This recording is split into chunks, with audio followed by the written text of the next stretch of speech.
Ya, tanpa mengurangi waktu lagi, kita akan langsung persilahkan Pak Sagala untuk menyampaikan presentasinya. Ya, selamat siang kembali. Saya harap habis makan jangan ngantuk ya. Ya, jadi makalahnya sudah di tangan, dipegang aja, jangan bergerak sebelum kita bahas slide-nya. Nanti kalian nggak konsen. Maksud saya, jangan saya di slide A, kalian langsung di slide belakang. Saya di slide belakang, kalian di slide depan. Nah, ini memang kesulitannya. Jadi memang kita akan masuk ke dalam bahasan yang jauh lebih membingungkan. Nah, kalau Bapak Ibu bingung setelah mendengar ini, memang tema yang kita bahas ke depan ini memang bukan tema yang mudah. Tapi kalau Bapak Ibu tidak bingung pulangnya, puji Tuhan. Berarti Roh Kudus, Roh Hikmat dan Wahyu memimpin kalian seperti berjalan di hutan belukar rimba raya, tapi ada arah yang mantap. Itu yang saya doakan terus, supaya Roh Kudus menuntun kita. Karena apa? Kita bicara neraka, kita bicara sorga, kita bicara kerajaan 1000 tahun. Oh, itu semuanya adalah sesuatu yang tidak mudah. Mau membuktikannya? Coba. Mari bentuk sekarang kelompok 4 orang. Kita siapkan waktu. Ya. Kelompok 4. Kelompok 4 aja. Kalian bisa berdiskusi sekarang juga. Apa yang kalian ketahui tentang kerajaan 1000 tahun? Itu pertama. Apa yang kalian telah tahu? Pertama, kerajaan 1000 tahun. Nah, di dalam kerajaan 1000 tahun nanti ada yang namanya pengangkatan. Apa yang kalian ketahui tentang pengangkatan? Ya. Lalu tentang sorga neraka. Apa yang kalian ketahui tentang sorga dan neraka?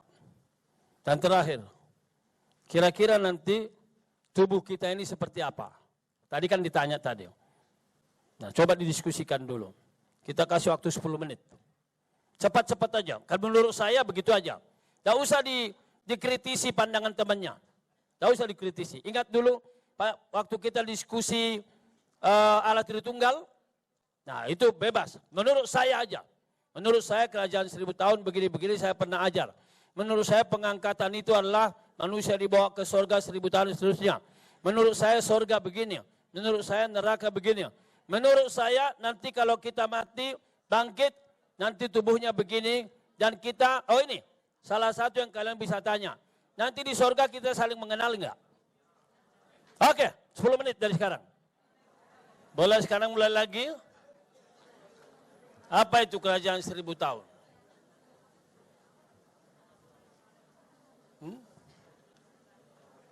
Apa itu pengangkatan? Ketiga, surga neraka. Dan kita kemana? Jawaban kalian sama atau berbeda? Umumnya berbeda. Umumnya berbeda. Tergantung siapa gurunya. Oh iya. Nah, jadi sengaja saya suruh kita mendiskusikannya. Dan kalau baca buku ini salah satu pendekatan. Dan tentu bagi saya ini adalah pendekatan yang ini ahli sistematika teologi. Saya bukan ambil dari Biblika. Ya, ahli sistematika teologi yang sangat kuat Biblikanya. Nah, itu yang penting. Salah satu lagi yang menulis sistematik yang sangat cinta Alkitab adalah Wayne Grudem. Ya, susah menjadi ahli sistematik teologi, tapi kuat Biblikanya. Karena dia harus belajar dulu kitab demi kitab, demi kitab, demi kitab, demi kitab, demi kitab, akhirnya dia menjadi general spesialis. Nah, ini saya tidak tahu otaknya segede apa dibikin Tuhan. Nanti ada kutipannya. Baik, mari kita masuk kepada pembahasan kita. Kerajaan 1000 tahun. Nah, dalam buku saya ini itu ada di bab khusus itu. Makin saya menghayati dahsyatnya sorga dan ngerinya neraka, makin saya mengerti mengapa Yesus rela mati di sorga. itu merupakan satu, makanya tadi waktu kita nyanyi itu, luar biasa saya pikir, benar Tuhan, saya aman gitu. Agunglah, gimana tadi? Agunglah kasih di dadam, dadadadadadam, tegak teguh dan mulia. Wah, itu puji Tuhan kepada Fanny Crosby ya, yang menciptakan lagu itu. Luar biasa. Agunglah. Jikalau kita menghayati ada neraka, hanya ada kemungkinannya apa? Kita berkata enggak mungkin Allah yang baik menaruh orang ke neraka. Dan itu satu pandangan. Atau neraka itu enggak ada. Atau seperti salah seorang bapak gereja. Bapak gereja berkata begini, the love of God is so overwhelming. Kasih Allah begitu dahsyat. Therefore, karena itu katanya, finally, ultimately, nobody will enter hell. Because hell, akhirnya, tidak ada seorang pun yang akan masuk neraka. Karena neraka itu sangat mengerikan. So, what will happen at the end of the day? Apa yang terjadi dia berkata, finally, everybody, including Satan, will be saved. Itu. Salah satu bapak gereja. Origenes berkata begitu. Mudah-mudahan saya nggak salah ingat. Karena ini semua pelajaran yang saya pelajari lebih dari 25 tahun yang lalu. Ya, Origenes berkata, kasih Allah begitu dahsyat, sehingga akhirnya dia tidak akan mengizinkan satu orang pun masuk neraka. Kasihnya akan membuat bahkan setan pun akan masuk surga. Karena neraka begitu mengerikan. Itulah. Jadi waktu kita tadi nyanyi kasih Allah amat besar, saya berkata ya. Kalau tidak bagaimana kita membayangkan Yesus bisa begitu tersiksa. Ilahi itu. Versi Mel Gibson pakai bahasa Aramik bukan? Saya yakin memang Yesus bicara di salib itu Aramik, bahasa ibu Yesus itu. Ya, Allahi bukan Eli. Allahku, lama azaftani. Mengapa engkau meninggalkan aku? Tapi tadi kita baca 1 Tesalonika 1 ayat 9 sampai 10. Coba baca sekali lagi. Supaya kita makin menikmati, menghargai lagu tadi. Apa dikatakan 1 Tesalonika 1 ayat 9 10. Kadang-kadang ayat kita baca begitu menikmati, kadang-kadang enggak menikmati. Salah satu ayat yang saya nikmati adalah ayat ini. 1, 2 ya. Sebab mereka sendiri bercerita tentang kami. Bagaimana kami kamu sambut. Bagaimana kamu berbalik dari berhala-berhala kepada Allah untuk melayani Allah yang hidup dan yang benar. Dan untuk menantikan kedatangan anaknya dari surga. Yang telah dibangkitkan dari antara orang mati. Yaitu Yesus yang berarti masih ada murka ya. Tapi kita enggak ngalamin. Kita yang percaya enggak ngalamin. Karena apa? Yesus sudah mengambil alih Ilahi kita. Ilahi. Martin Luther berkata. Karena Yesus sudah mengambil alih teriakku. Allahku. Maka saya tidak akan pernah lagi berteriak. Tidak akan pernah. Tapi dia berkata apa? Saya harus memandang serius keselamatan saya. Saya bisa mengalami itu. Karena anak Allah begitu menderita. Saya berdoa ya, suatu kali kita bahas 7 ucapan salib. Secara beruntun, tahun depan kali ya. Lebih bagus, lebih teliti. Karena Pak Paulus berkata, penderitaan tentang salib kebodohan bagi mereka yang akan binasa. Tetapi bagi kita yang percaya itu kekuatan. Tapi saya sangat punya kecurigaan. Banyak umat gak menghayati salib. Saya curiga saya. Banyak umat. Oke, lanjut milenium. Oke, next. Millennium Kingdom. Latin.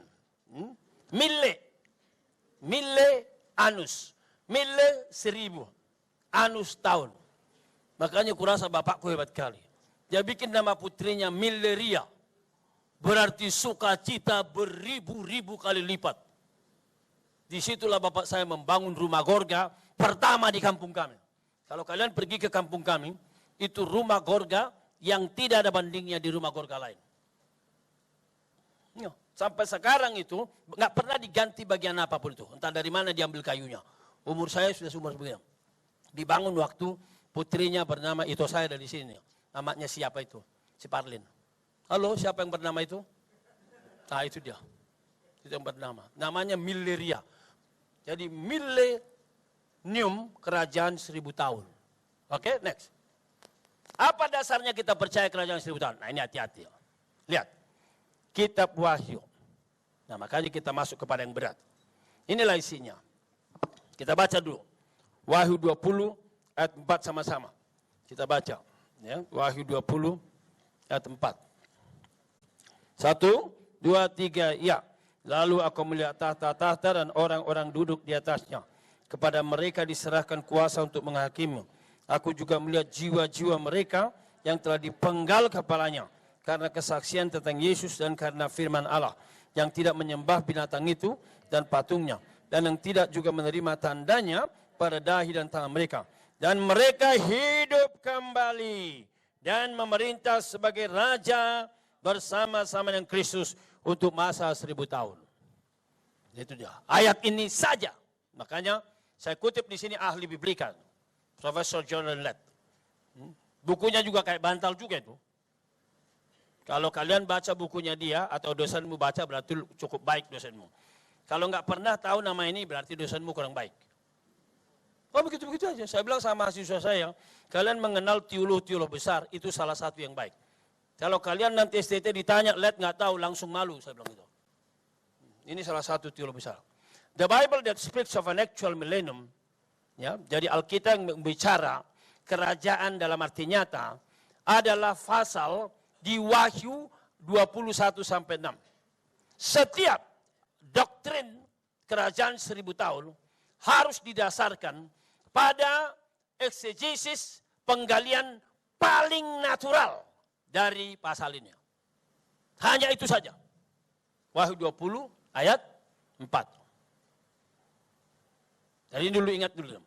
Apa dasarnya kerajaan dari 1000 tahun? Wahyu 20. Itu saja. Khususnya ayat 4. Yang lain tidak jelas menyatakan itu. Lanjut. Nah, karena itu Wahyu, hati-hati dalam membaca literatur apokalipsis. Itu Wahyu. Sekarang kita kuliah umum mengenai Wahyu ini. Apakah Wahyu itu literal, harfiah atau figuratif, gambaran? Nah, bagi yang belajar kitab Wahyu, tentu akan tahu 4 pendekatan ini. Ada yang disebut dengan preterist, ada yang disebut dengan historicist, ada yang disebut dengan futurist, ada yang disebut idealist. Ini yang sekarang terkenal dominan. Kalau ada yang lain ya terserah, masukin aja di sini. Mungkin akuist. Ya, akuist. Menurut aku. Terserah. Tapi yang bertanggung jawab sudah dirumuskan dalam ahli teologi ada 4. Apa itu? Mari kita lihat. Preterist. Mari kita baca satu ya. Kelompok ini berpendapat bahwa kitab Wahyu berkenaan dengan situasi dan kondisi pada abad pertama. Jadi kitab ini hanya relevan dan bermanfaat bagi para pembaca mula-mula. Itu satu. Baca kitab Wahyu, it has nothing to do with our own contemporary age. Itu tidak ada hubungannya dengan kita. Itu hanya bicara gereja mula-mula di mana Yohanes dibuang ke Pulau Patmos dan dia ingin menghibur umat dan dia pakai bahasa-bahasa sandi. Tapi hanya untuk present preterist. Ini satu. Kalau begitu pelajari sejarah gereja mula-mula, pelajari Wahyu. Tapi yang kedua, tadi udah kita bahas. Next. Historicist. Apa itu? Pria, tolong baca satu ya. Apa?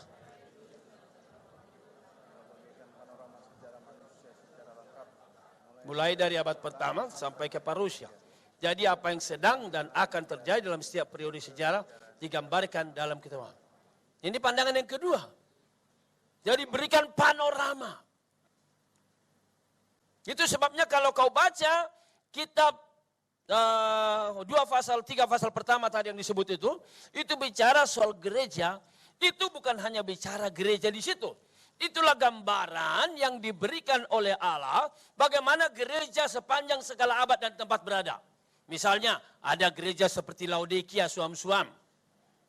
Ada gereja seperti Efesus yang militan doktrinnya. Militan gerejanya. Militan liturginya. Tapi kasihnya nggak jelas. Persembahannya 2.000 aja, cukup. Ada tuh. Tapi jangan pernah digoncang dia punya gereja. Itu. Ada yang ketiga, coba. Futurist. Perempuan sekarang, satu ya. Setelah pasal 3.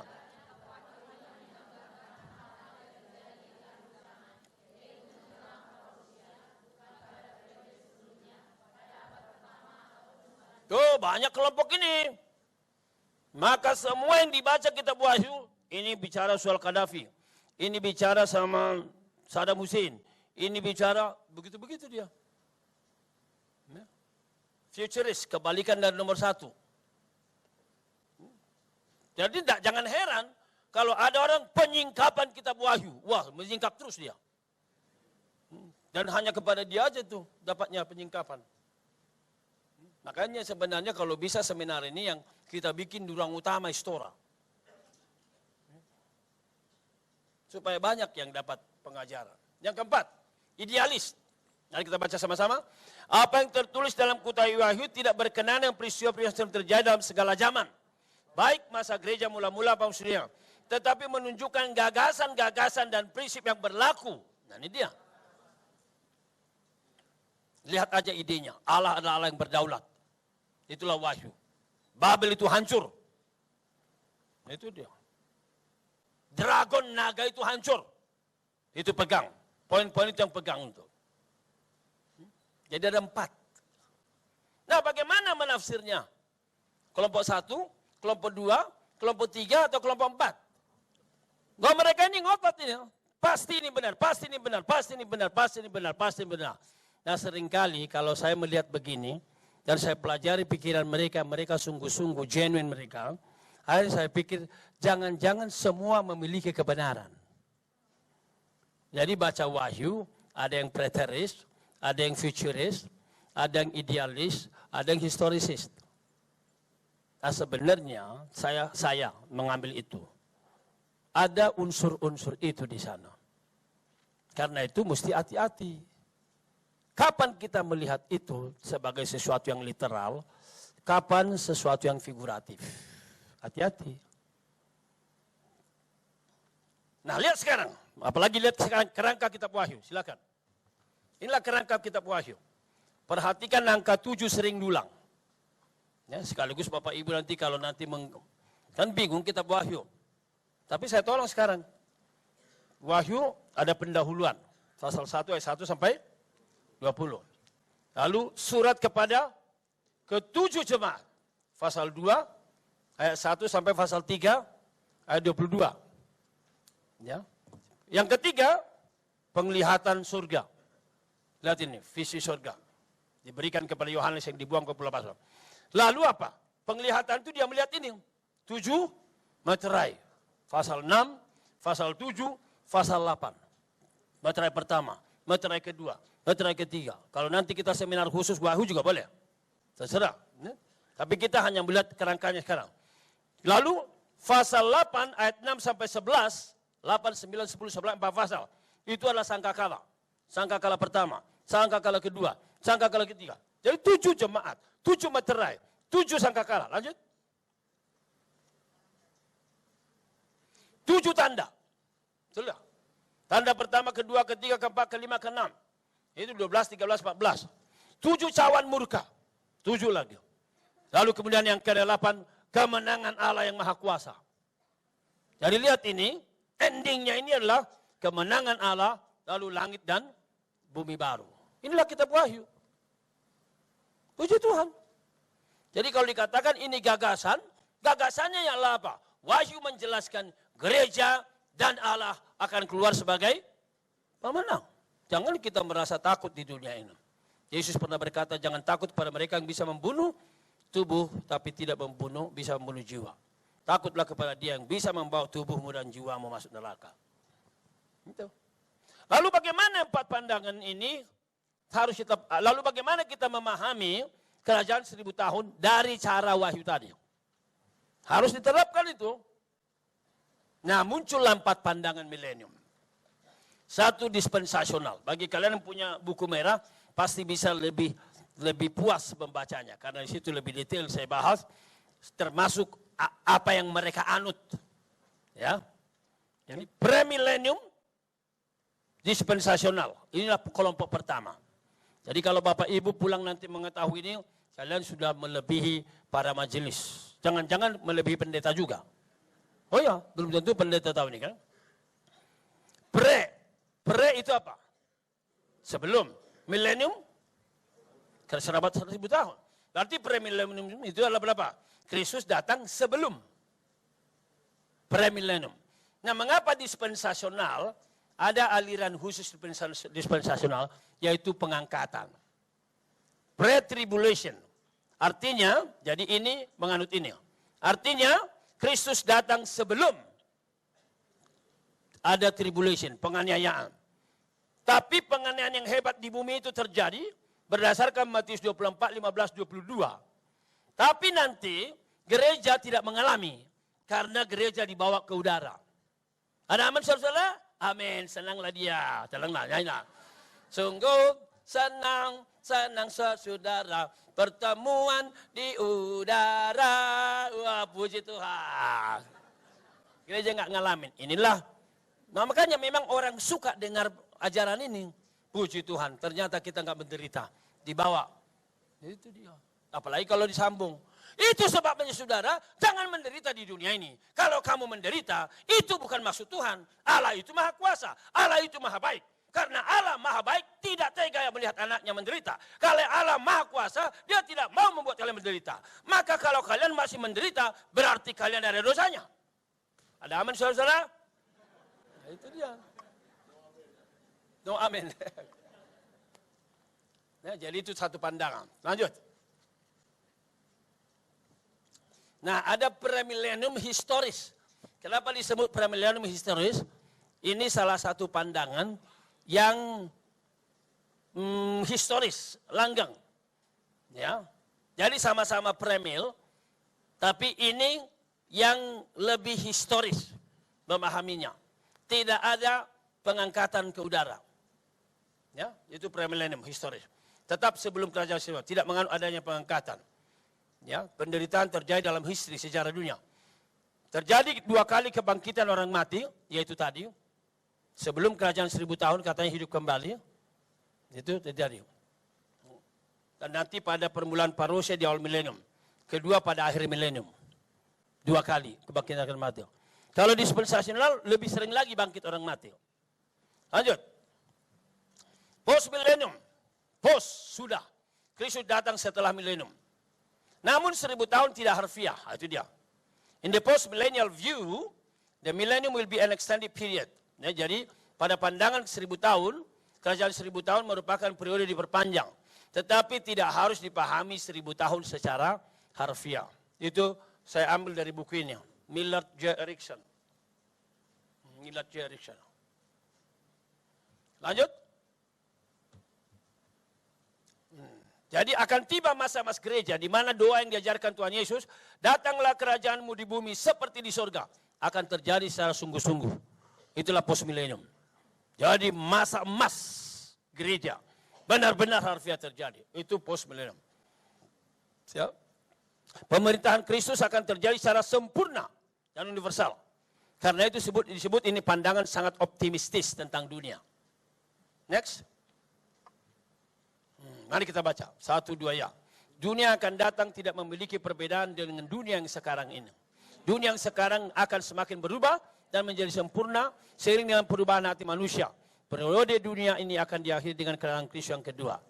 Jadi itu yang disebut dengan hatinya berubah, karena Kristus sudah datang seperti dua, datanglah kerajaanmu di bumi. Ketika datang kerajaannya, di dalam hati manusia terjadi masa emas, dan itulah pada masa yang cukup panjang diakhiri dengan kedua. Jadi bumi dan surga bersambung. Bersambung. Lanjut. Post millennium, 1-2 ya. Kerajaan Allah sekarang ini sedang diperpanjang di dunia ini melalui adanya pemberitaan Injil dan karya keselamatan oleh Roh Kudus di hati setiap orang. Dunia ini akhirnya akan dikristenkan dan parousia akan terjadi pada akhir dari satu periode yang panjang yang penuh damai dan kebenaran yang umumnya disebut milenium. Inilah pandangan Loren Botner. Lebih jelas nanti bisa yang punya buku merah itu. Lanjut. Amilenium. Ini salah satu jagonya itu Profesor Anthony Hoekema. Itu kalau kenal Paul Hidayat pasti tahu itu. Dia pengagum Paul Anthony Hoekema. Tidak menerima adanya milenium secara harfiah. Namun melihat angka 1000 sebagai kelipatan 10. Menyatakan waktu yang sangat lama. Artinya Allah melalui gerejanya memerintah sangat lama. Setelah itu berakhirlah langit bumi baru. Lanjut. Nah, ini dia. Jadi jangan dipahami secara harfiah. That a spiritual interpretation of the millennium is preferable to a literal interpretation becomes clear when note is taken of exegetical difficulties which literal interpretation faces. Ini Profesor Donald Guthrie, ini juga ahli PB, bukunya, semua itu bukunya kayak bantal-bantal tuh. Penganut amilenium. Nah saya lihat halaman 83 buku merah itu. Itu dia. Jadi ada kesulitan kalau kita pahami itu sebagai harfiah. Karena apa? Tidak pernah kita baca di Matius ada pengajaran 1000 tahun. Di Markus nggak ada. Di Lukas nggak ada. Di Yohanes nggak ada. Jadi kalau ini dipahami Wahyu 20 secara harfiah, ini jadi bentur dengan keempat Injil. Ya. Lanjut.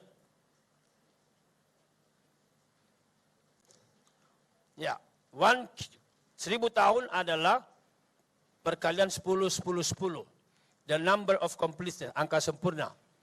We have seen it is used over and over again, this book, sering digunakan dalam Wahyu, to denote completeness of some sort. Menyatakan kesempurnaan. And this is surely the way we should take it here. Jadi, sudah pasti kita harus mengambil seperti itu katanya. Satan is bound for the perfect period. Jadi, setan itu diikat untuk waktu yang sempurna. Orang lain lagi, Profesor Leon Morris. Profesor pengalaman. Leon Morris ini kalau kalian tahu, STT Iman, rektornya pernah David Iman Santoso, nah itu pengagum Leon Morris. Ini salah satu orang Injili yang pintar sekali. Jadi bukunya juga tebal-tebal dia orang. Lanjut. Nah sekarang kita evaluasi. Ya. Keempat pandangan. Ya. Kalau kita lihat premilenium dispensasional, ini dia, terjadi 2 kali parousia. Pertama secara rahasia untuk orang percaya, membawa orang percaya ke awan-awan selama kira-kira 7 tahun, itu rapture. Kedua, jadi setelah dibawa diam-diam, gereja diangkat, 7 tahun di atas, maka kedatangan yang kedua turun bersama gereja. Jadi ada diangkat 7 tahun, baru turun secara publik, ya, lalu memimpin mendirikan kerajaan 1000 tahun. Inilah pemahaman ini, evaluasi kita. Lanjut. Lalu ada masalah tribulation, penganiayaan, yang tidak dialami oleh gereja. Mengapa? Rapture. Ya. Pertanyaan, rapture di atas. Apakah kita pernah mengajarkan bahwa orang percaya bebas dari penderitaan? Tadi kita baca Matius 24. Coba kita lihat 2 ayat ini. Matius 24, 21, 22. Matius 24, 21, 22. Kelihatannya tidak bisa persis kita selesaikan. Ya. Matius 24, 21, 22. Mari kita baca sama-sama. 1, 2, ya. Sebab pada masa itu akan terjadi siksaan yang dahsyat seperti yang belum pernah terjadi sejak awal dunia sampai sekarang dan yang tidak akan terjadi lagi. Dan sekiranya waktunya tidak dipersingkat, maka dari segala yang hidup tidak ada yang selamat. Akan tetapi oleh karena siapa? Tetapi karena orang pilihan Allah, masa penderitaan yang sangat dahsyat, di mana antikris menggila habis-habisan, akhirnya dihentikan oleh Allah. Karena apa? Orang pilihan. Berarti orang pilihan menderita enggak? Menderita. Doa saya sih kita enggak hidup di situ, di masa penganiayaan. Iya. Jangan-jangan kita akan mengalami dibakar hidup-hidup seperti Polikarpus. Iya. Atau digoreng hidup-hidup. Iya. Itu sejarah gereja juga. Masalah pengangkatan, saya sebut masalah karena kita mengevaluasi. Dasar yang di Alkitab yang diambillah 1 Tesalonika 4, 15, 17. Khususnya ayat 17. Coba. 1 Tesalonika 4. Kalau sudah ketemu, kita baca sama-sama. 1, 2, 3, ya. Ya, 1 Tesalonika 4, 15, 17. 1, 2, ya. Ini kami katakan kepada kamu dengan firman Tuhan. Kita yang hidup yang masih tinggal tanggung datang Tuhan, sekali-kali tidak akan mendahului mereka yang telah meninggal. Siapa pada waktu tanda diberi, pada waktu penghulu malaikat berseru, sangka kalah beruyung, Tuhan sendiri akan turun dari surga. Mereka yang mati dalam Kristus lebih dahulu bangkit. Sesudah itu kita yang hidup, yang masih tinggal akan diangkat bersama dengan mereka dalam awan menyongsong Tuhan di angkasa. Nah pertanyaannya, apakah sesudah itu kita turun lagi? Tidak ada. Karena di sini dikatakan, demikianlah kita akan selama-lamanya bersama dengan Tuhan. Tidak dikatakan setelah itu turun lagi. Makanya it is very difficult to find a secret coming of Christ in these verses. Diam-diam diangkat, naik, 7 tahun, di atas, secret. Dia bilang, enggak ada itu, public ini. Nah, ada juga yang mengaku premil, sama-sama premil, tapi bukan dispensasional, disebut begini. It is not generally known and yet it is an indisputable fact. Tidak diketahui, tapi ini merupakan fakta tidak bisa disangkali, that a doctrine of a pre-tribulation resurrection, yaitu, and the rapture is a modern interpretation. Itu bukan ajaran Alkitab katanya, itu adalah interpretasi modern. I am tempted to say a modern invention, penemuan orang-orang kini. Ya, mungkin yang punya akuisme. Preterisme, akuisme. Lanjut. Nah, ini sekarang premilenium historis. Jadi premilenium dispensasional kita anggap enggak sesuai Alkitab. Premilenium historis. Apakah kita mengajarkan kerajaan 1000 tahun secara harfiah? Apakah Injil pernah mengajarkan Tuhan Yesus masih tinggal di bumi selama 1000 tahun setelah kedatangan yang kedua? Saya pribadi mengatakan sulit menemukan ini dalam Injil. Apalagi Yohanes. Maka, jika kedua pandangan tersebut diragukan, ya, dispensasional dan historis, tinggal ketiga dan keempat. Di mana keduanya menolak kerajaan 1000 tahun secara harfiah. Lanjut. Nah, sekarang postmilenium gimana? Masalah kelompok ini adalah pandangan optimistis. Apakah kita mengajarkan dunia yang demikian? Yaitu apa? Masa emas, hati manusia berubah, sempurna semua. Tadi kita baca di Timotius 3 apa? Yang jahat, semakin jahat. Bentur. Apakah doa Tuhan Yesus dan datanglah kerajaanmu di bumi seperti di surga adalah harfiah? Lanjut. Postmilenium. 1, 2, ya. Kita baca. Saat pendapat yang mengatakan bahwa seluruh dunia akan perlahan-lahan dimenangkan bagi Kristus dan kehidupan semua bangsa akan diubah oleh Injil, tidak sesuai dengan gambaran yang diberikan perjanjian baru tentang agama. Ini juga salah seorang ahli perjanjian baru, Profesor Donald Blois. Ya, bukunya ada 3 tentang Essential of Evangelical Theology. 3 biji. Jadi hal-hal esensial dari teologi Injil. Nah, setelah kita lihat semua itu, ya, dari postmilenium, berarti kita melihat bahwa sebenarnya tinggal di amilenium tadi. Berarti tidak terjadi secara harfiah, tapi kerajaan Allah bekerja di dunia ini, Injil diberitakan, gereja terus berkembang, berarti setan sekalipun ada, dia tidak bisa menguasai gereja. Karena 2 orang percaya, dia diikat selama 1000 tahun. kemungkinan itu milenium. Jika demikian, bagaimana sikap kita? Ya, jikalau hari itu tiba, ini sikap yang kita bawa juga lebih praktis. Setelah kita baca yang rumit-rumit, saya mau bawa hal-hal yang sederhana. Nah ini dia. Mari kita baca Matius 24 ayat 4 sampai 6b. Boleh saya minta ganti-gantian bacanya? Ya, dari audiens bacanya. Apa kata Matius 24 ayat 4 dan 6b? Silakan. Silakan. Satu orang saja boleh.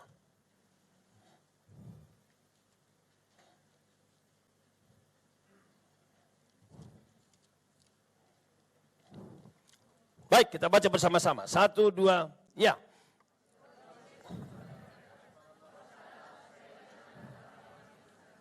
Ayat 6. Kamu akan mendengar duduk perang dan kabar tentang. Namun berawas-awaslah. Jangan kamu gelisah. Sebab semuanya itu harus terjadi. Tapi itu belum kesudahannya. Ya.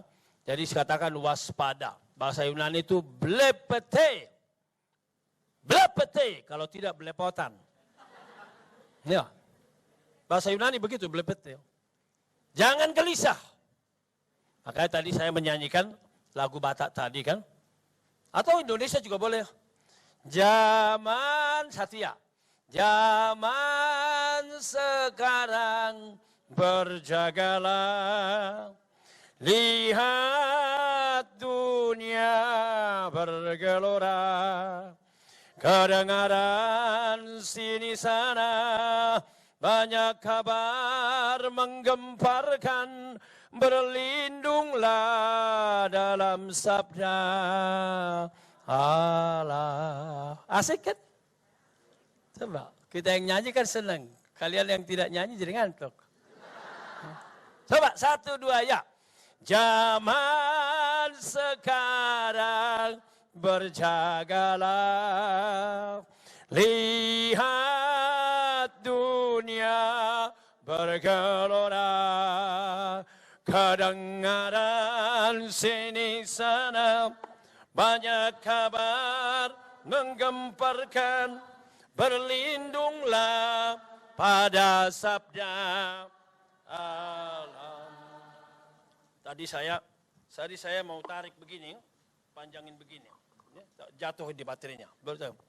Ya, jadi jangan gelisah di bawah tadi. Yang ketiga, setia sampai akhir. Itu dia. Meskipun ada tribulation, Matius 24 kan konteksnya tribulation. Mari kita baca 13. 1, 2, ya. Tetapi orang yang bertahan, itu dia. Setia sampai akhir. Ada lagu sekolah minggu, setia setialah, setia.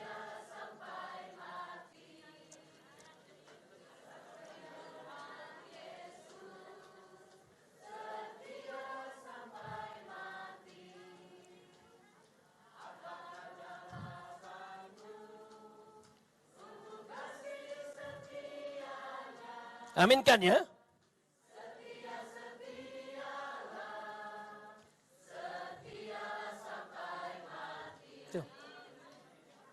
Ya, nyanyi itu di ruang AC enak.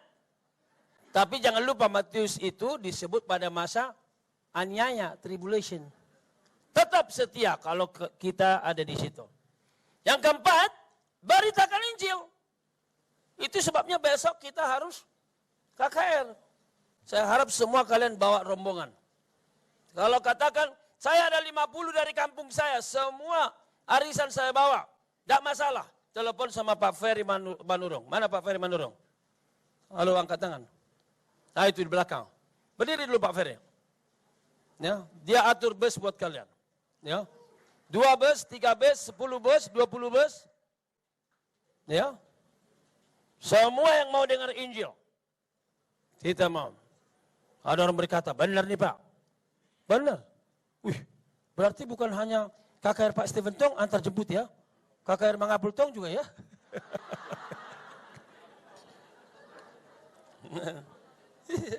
Begitu. Bukan hanya Stephen Tong ya.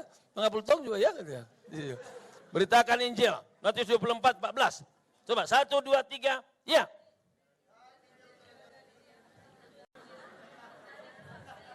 Ya kan? Kerajaan Injil ini harus diberitakan di seluruh dunia. Oke.